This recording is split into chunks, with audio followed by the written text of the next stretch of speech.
Weather, serbisyong totoo ng GMA News. Lumabas na ng Philippine Area of Responsibility ang Bagyong Falcon kaninang umaga. Pero may kakayahan pa rin itong palakasin ang hanging habagat, kaya maulan pa rin sa Luzon at Visayas ngayong araw. At para sa karagdagang detalye sa lagay ng panahon, narito ang ating resident meteorologist na si Ginoong Nathaniel Cruz. Mang Tani. Rafi, namataan ng pag-asa ang mata ng Bagyong Falcon dyan sa layong 685 kilometers sa may hilagang silangan ng Itbayat, Batanes kaninang madaling araw. At taglayin dito ngayon ang napakalakas na hangin, umaabot na sa 160 kilometers per hour malapit sa gitna at bugso na hanggang 195 kilometers per hour.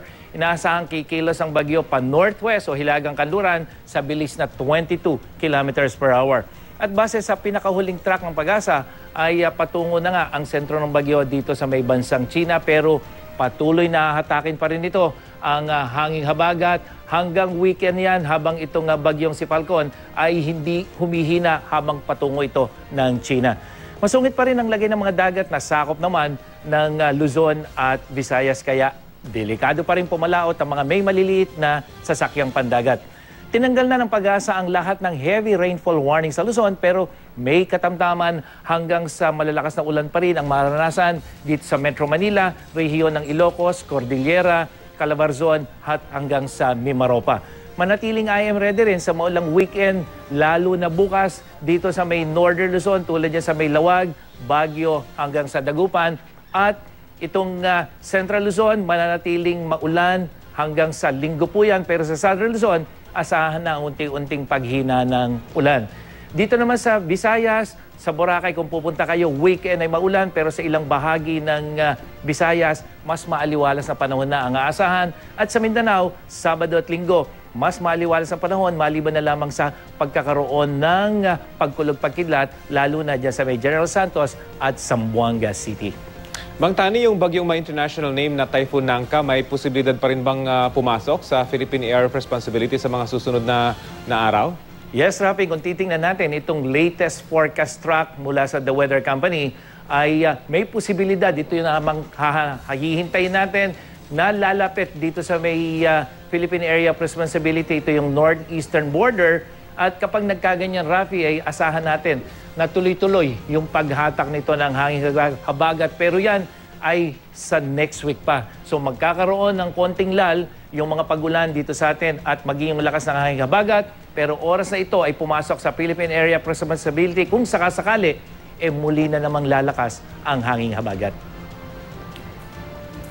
Mang Tani, yung dalawang bagyo na yun na magkasunod, at hinahatak nga yung hanging habagat. So ibig sabihin nito, bagamat tinanggal na nga yung warning ng malalakas na pag-ulan, tuloy-tuloy ito at makakaranas pa rin talaga tayo ng wet weekend, ika nga hanggang next week, Mang Tani. Yes, Rafi, ito yung dapat nating paghandaan. Kung makikita natin dito sa satellite imagery, kitang-kita natin yung mata nitong si Falcon na nasa labas na ng PAR.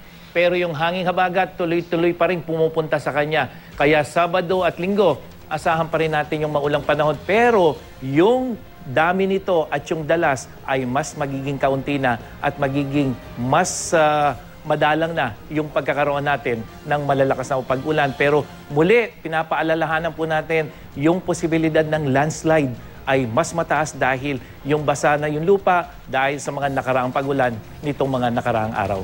Yun na nga siguro, Mang Tani, ang kailangan nating i-emphasize, kahit na mahina yung ulan, saturated na yung, lalo na yung mga laging nagkakaroon ng landslide. Kahit na mahina na nga siguro yung pag-ulan, at kung wag naman sana, magkaroon pa ng lindol, ito na yung nagiging sanhi ng malaki ang landslide, Mang Tani. Tama yun, Rafi. Kaya hindi po tayo dapat magpakampante, lumabas na ng PAR yung bagyo, hindi ibig sabihin yan, wala ng panganib.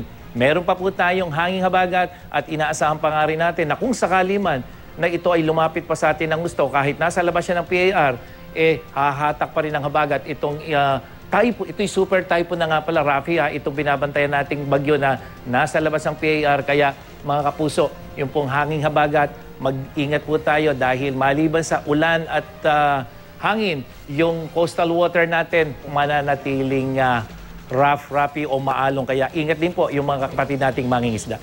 Okay, sige po. Maraming salamat po, Mang Tani. Sige nung Nathaniel Cruz po ang ating resident meteorologist.